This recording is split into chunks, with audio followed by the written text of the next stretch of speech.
Íbúarnir reyna ekki að gera neitt fram til íþróttaálfurinn sannfærir þá það að keppa.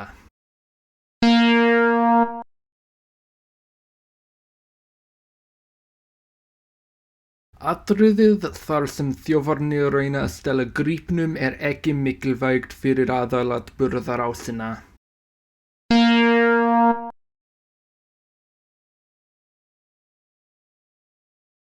Það þema að maður getur alltaf unnið við verk og ákveðni, en það var sýnilegt frá byrjun.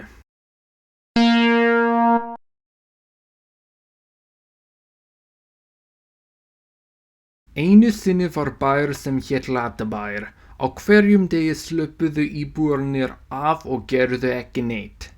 Á einum degi fær bæjarstjórinn bréf frá forsetanum sem tilkynnir íþróttahátíð en íbúarnir nenna ekki að keppa.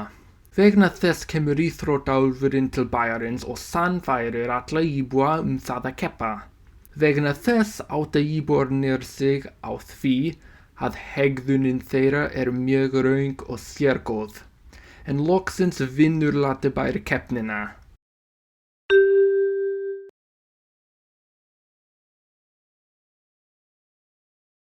Stína símalína ekki mikilvæg fyrir aðalatburðarásina. Íþróttaálfurinn talar aldrei til hennar og sannfærir ekki hana neitt og hún bara kynnirinn hátíðarinnar, ekki keppandi, þótt bæjarstjórinn og Lolli keppa.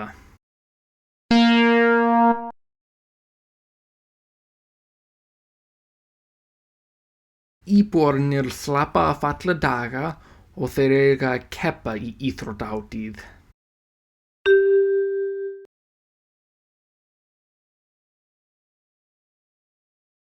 Endurinn þar sem Latabær vinnur mjög sjálfsagður frá byrjun.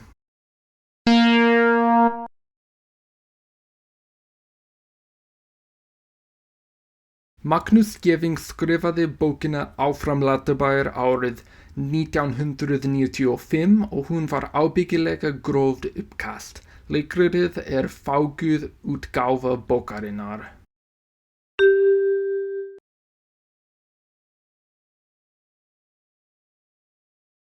Af hverju var íþróttaálfurinn í Latabær í fyrstu? Allir íbúarnir voru latir löngu áður en leikritið varð og íþróttaálfurinn myndi vilja hjálpa þeim.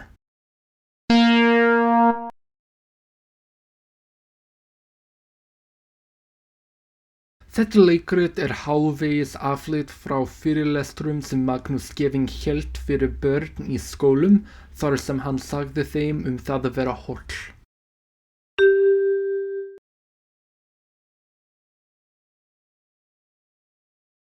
Leikritið afleitt frá bókinni en hefur samhangandi atburðarás.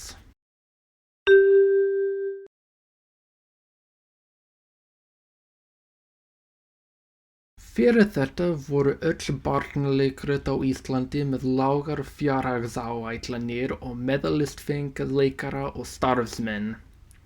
Magnús Geving sniðgekk þetta til að tryggja að börn myndu læra af leikritinu.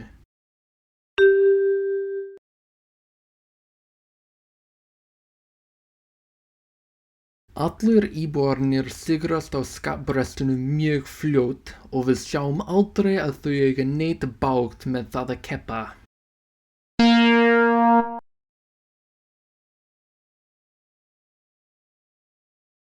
Magnús Geving sagði þessa sögu því hann vildi útvega smábörnum mynd fyrir að hugsa heilsuna.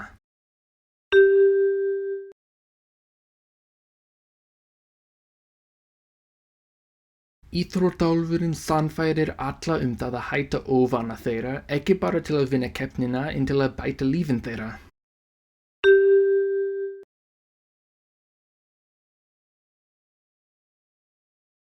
Ef íbúunum auðnast ekki þá verður bærinn í sama staðnum sem hann var fyrir.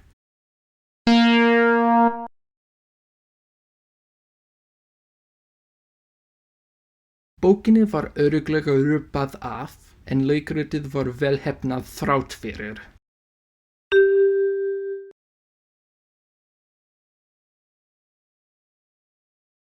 Íbúarnir eiga að keppa gegn stórabæjaríþróttamönnunum og vinna trauðlega gegn þeim.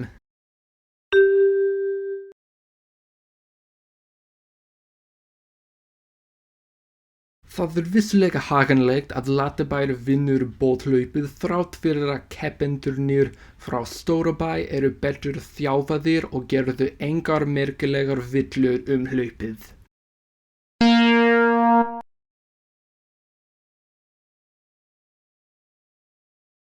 Leikritið hefur mörg byggingarefni frá bókinni Áfram Latabær.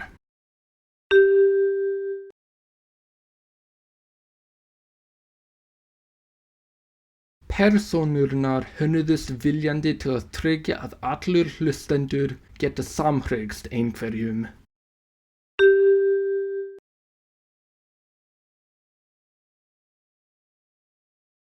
Forsetinn kynnir íþróttakeppni og Latabær verður að keppa, en af hverju verða þau að keppa? Það er aldrei skýrt.